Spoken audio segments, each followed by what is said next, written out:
Hello my friends, welcome to another episode of Diablo 3. My name is Wilfred. So in this video, I'm going to share with you a compilation gameplay of our clan. This morning playing the GR100, just a little bit of farming to get dam upgrade.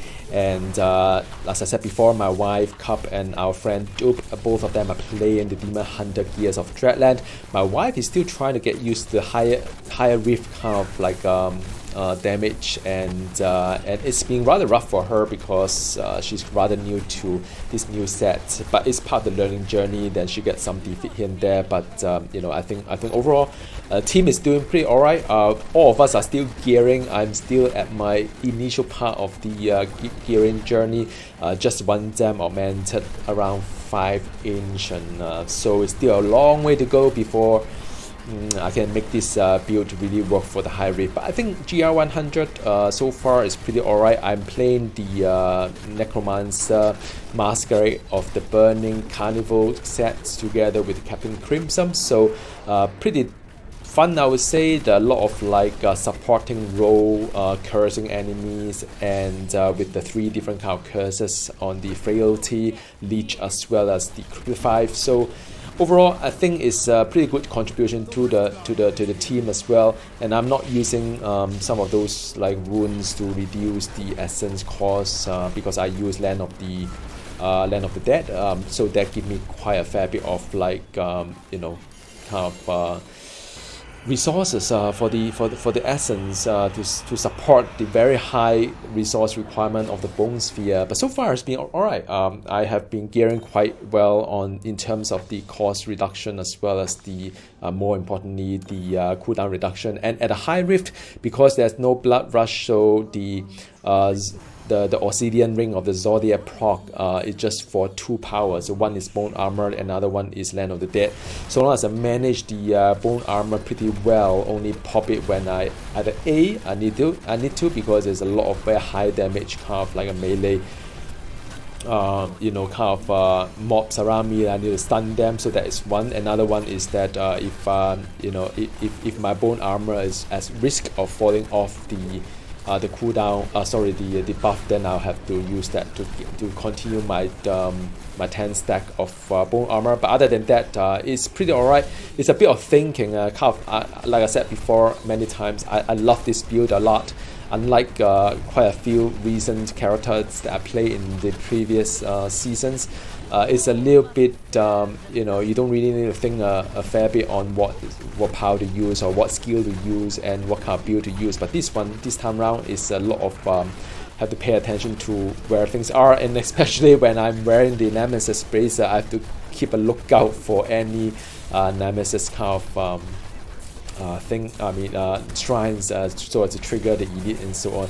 So it's a bit of gameplay on that end. I kind of like it. A bit of DOT in terms of the stun, a bit of DOT in terms of the curse, a bit of DOT in terms of the shrine as well. So yeah, I mean that I think it sums up pretty well on this necromancer set. Not, like I said before, not the most OP kind of like set compared to other necromancer Legacy of Dreams kind of setup. I think those have much higher potential if you like to see higher rift. But at a group play perspective, I mean, I'm liking what I have, and more importantly, like I said before, this is a build whereby I just figure it out myself, and it's very satisfying to see how it evolves. It's still quite a fair bit to go in terms of in terms of gearing, and I really look forward to trying out different things and see how it will turn out in the end.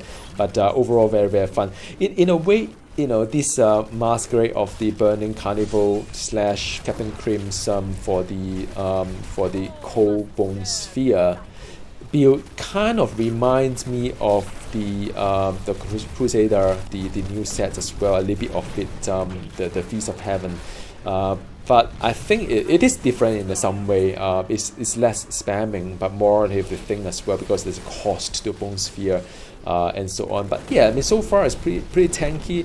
A lot of Guardians fight, I don't really need to worry too much about mechanic, because a lot of time when you're playing at a higher rift, you have to pay attention to some of these guardians kind of like attack, yes, the big attack that you need to somehow, like this one here, unfortunate for Cup, but yeah, I mean some of these bullet that you have to dodge and so on and so forth, but so far for this necromancer, the way that I gear it is pretty tanky. I kind of liking it, and I'm still experimenting how far I can let go of the defense to gain more offense, but that is a fine balance I'm going to play around with, and I'll do a bit of solo as well to see. I mean right now the group play for the three of us, I think we can, we do about 4 minutes the best for the GR100, which is pretty decent.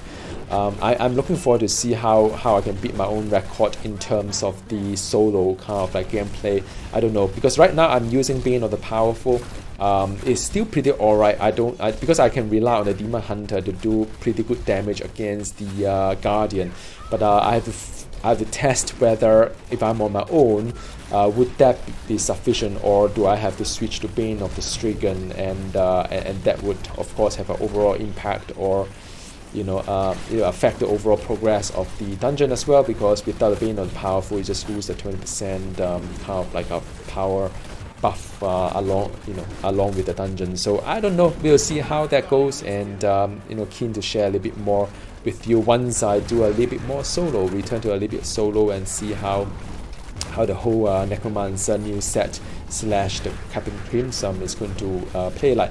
But highly recommended for hardcore players, because the build I've got here so far, just no defeat at all when I run the dungeon. Now of course these are just GR100. I don't know whether if I push it for 110, 100, 116 or 18, would it be even harder? I don't know. I mean, I have to try it out, test it for you guys, and see how far it go. But like I said, I mean, it's still a long way to go. I mean, only one gear being augmented. There's still another 12 slots, provided I can get decent ancient for those slots. So and some of you ask like how long the season is going to last. Usually it's about 2 months or so it's still quite a fair bit of time before it ends. By the way, from a season journey perspective, my wife and I just got the Guardian. In fact, we could have done it earlier a little bit, but we were just a little bit too lazy to take out the rest of the bosses, the Umber bosses and so on. But yeah, I think this season is pretty straightforward in terms of conquest. The couple of conquests we've done, we didn't do the Avarius because that is kind of like a bit annoying. Well, you have to collect a lot of like bounty chests. May not be a bad idea, but still annoying.